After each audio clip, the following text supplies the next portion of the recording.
Hi, isa ka rin ba sa mga gold jewelry investor? Or binabalak pa lang na mag-invest? Because it is not just for our daily fashion, but a pawnable asset that can save us in time of emergencies with its value that increases over time. And gusto mong mapalawak ang iyong kaalaman dahil ayaw na ayaw nating mapeke at bumagsak sa maaring pagkalugi? Well, nasa tamang channel ka. If you are new here, I am Sheena Bagiwa, a former gold jewelry appraiser in one of the largest pawn shop here in the Philippines. And with my knowledge and skills gained, I am confident to teach or discuss you everything about gold jewelries, especially basic techniques in gold jewelry appraising, identifying markings and carats. Just drop down below your queries and I will give you the best answer. Note that gold jewelry fakers are wiser than what you think, but let us not beat by them. Let us expand our knowledge together. Please subscribe.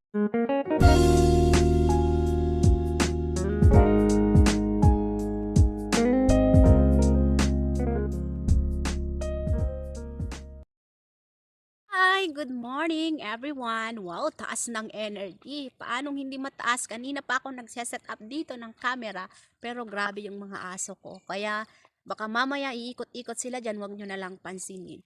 Okay? Siguro man na nagugulat kayo sa content natin guys, kasi ah gusto ko lang munang i-post yung mga contents natin dito sa kung ano-anong mga contents dito sa kabundukan dahil gusto ko munang i-resume yung ating content sa ating gold jewelry discussions dahil nakikita ko, guys, nakikita ko sa mga previous uploads ko na may mga nagko-comment at gusto ko lang i-address or gusto ko lang sagutin yung mga queries nila. Okay, wag kayong maguluhan sa ating niche, guys, kasi ang main contents lang naman natin is umiikot sa mga buhay dito sa kabundukan and etong gold jewelry discussions. Bali, sinisingit ko lang yung mga updates sa mga sa multiple surgeries ko. Pero guys, wag kayong malito ha or wag kayong mag-unsubscribe. Guys, kakunti na nga subscriber ko, mag-unsubscribe pa kayo eh.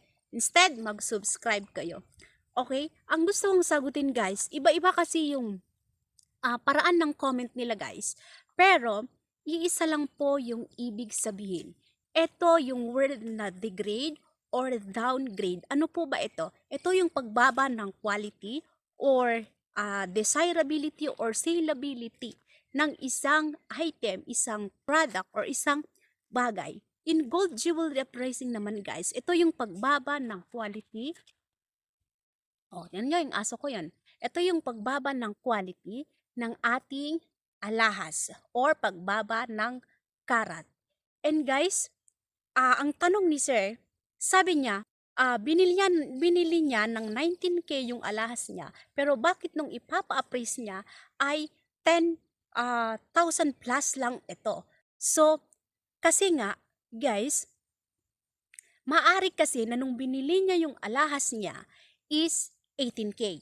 Pero ngayon nung isasanlan niya sa pawn shop, ay tinanggap lang ito ng 14K. So yung presyo niya guys is sobrang layo doon sa selling price. Okay?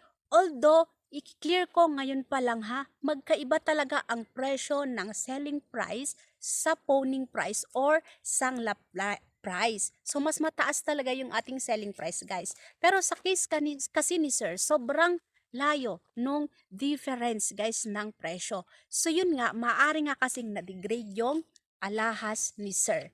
Okay? So, yung katanungan naman ni ma'am, sabi niya, bakit daw yung alahas niya na 22K, bakit nung pina-appraise niya is 21K lang?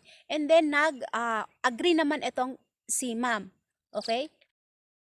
Tingnan nyo na lang yung screenshot ng mga comment nila. Nag-agree siya na bakit daw pala ang 22K nung pinapa-appraise nila is 21K. Kasi nga nandito yung word na degrade. Na-degrade po yung mga quality ng ating mga alahas. At ano po ba ang rason? Honestly, sasagutin ko ito guys bilang isang naging appraiser. Kami din guys, hindi namin masagot ito. Palaging tinatanong ito ng mga customer natin, pero yung mga clients natin noon na nagsasangla kasi syempre nagtataka sila. Pero guys, honestly, ibibigay ko yung kasagutan ko. hindi namin alam kung bakit nga ba. Kasi guys, sa mga pawn shops, may mga standards po kaming sinusunod. Pare-parehas yan sa mga pawn shop. Standards in gold jewelry appraising. So, ibig sabihin guys, ang markings kasi guys, is factor to consider lamang. So, hindi ibig sabihin na kung yung dinala mo sa amin na alahas, ang markings is 22K, ibig sabihin, dapat magiging 22K. Hindi po guys, kasi maaring i-consider lang namin yung markings na nakikita natin sa alahas. Ano po yung mga markings? Ito yung 22K, 21K, 18K, 14K, and pababa.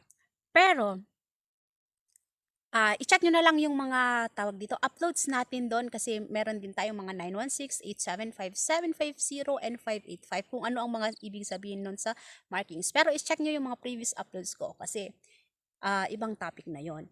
Okay? So, hindi ibig sabihin na nakita mo yung markings ng alahas mo is 22K. Yun nga yung sinasabi ko. Dinala mo sa pawn shop, dapat tatanggapin na 22K. Hindi guys, kasi sa standard na sinusunod namin, may mga techniques tayo na ginagawa dyan. May proseso yan.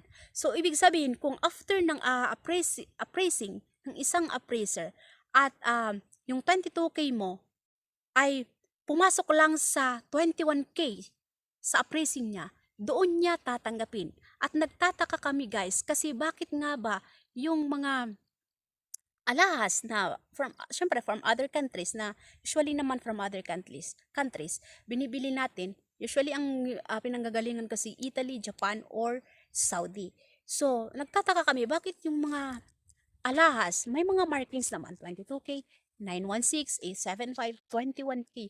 Pero bakit dito sa atin, sa standard na sinusunod namin dito sa mga pawn shop, is pumapasok lang sila sa 21K. Huh?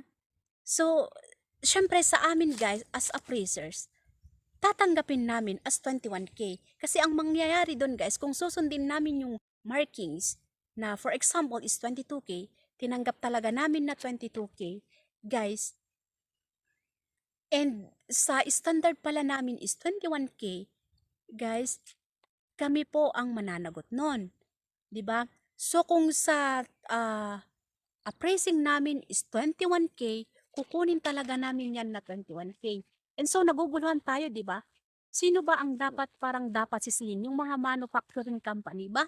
O yung standard na sinusunod natin dito sa mga pawn shop dito sa Pilipinas?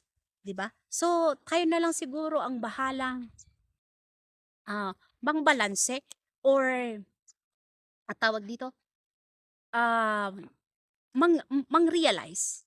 Ha? Pero hindi kasi yun yung importante, guys. Dahil, ang susunod na tanong natin, guys, is, so mababago pa ba yung eto na standard ng mga pawn shop dito sa Pilipinas? Sasagutin ko kayo, of course, hindi na.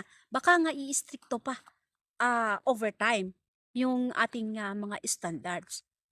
So, ang katanungan natin, guys, mag-i-invest pa ba tayo?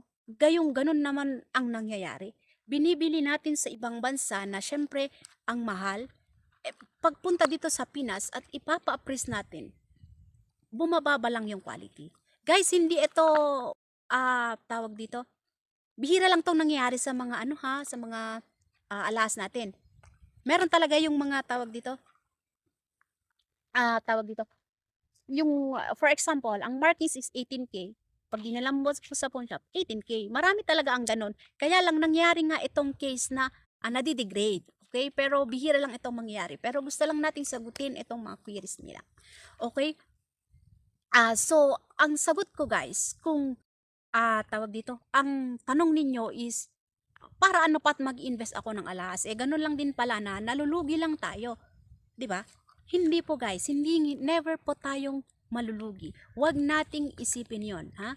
Mag-invest tayo ng mag-invest. Dahil sa tagal ko sa pawn shop guys, never pa na nag-roll back ng napakalaki yung presyo ng alahas. Meron man, oo. Meron yung time na medyo nag-roll back yung presyo, pero konti lang. Pero every time guys, nakaka-receive kami ng emails from head office na itataas ulit yung presyo ng alahas. And then, mamaya, may email ulit, itataas ulit. Ang point ko, tumataas over time yung presyo ng ating alahas. Ano ang ibig sabihin nito? Ang ibig sabihin, hindi kayo malulugi. Kasi nga, syempre, nung binili nyo yung alahas nyo, hintayin nyo lang, after 2 years or 3 years, bawing-bawi nyo na yung pinangbili nyo sa alahas. Or, kapag hindi nyo pa yan sinasangla, over time, after ng mga 7 years or 8 years or 10 years, can you imagine kung gaano na kalaki yung itinaas? 'Di ba? So, hindi lang na sulit mo yung pinambili mo, kundi kumita ka pa talaga. Okay? So, syempre, ang advice ko guys, huwag kayong madi-disappoint dyan sa word na degrade, na nadidegrade. Yung parang nagre-reklamo tayo every time na nagsanlan, binili ko naman ng ganito, 21K, pagdating doon, 21K lang, binili ko ng 18K, bakit inappraise or tatanggapin lang as 14K? Okay, nangyayari po talaga yan. Pero tulad ng explanation ko guys, sana po ay nabigyan ko kayo ng kaunting paliwanag. And guys, yung mga queries, questions nyo, ay i-drop nyo lang below guys ha. Sasagutin natin yan next vlog. Kasi marami pa tayong discussions at itutuloy ko muna yung discussions ko dito sa gold jewelry. Okay, for now, please subscribe, like, share, and comment. Okay, bye-bye!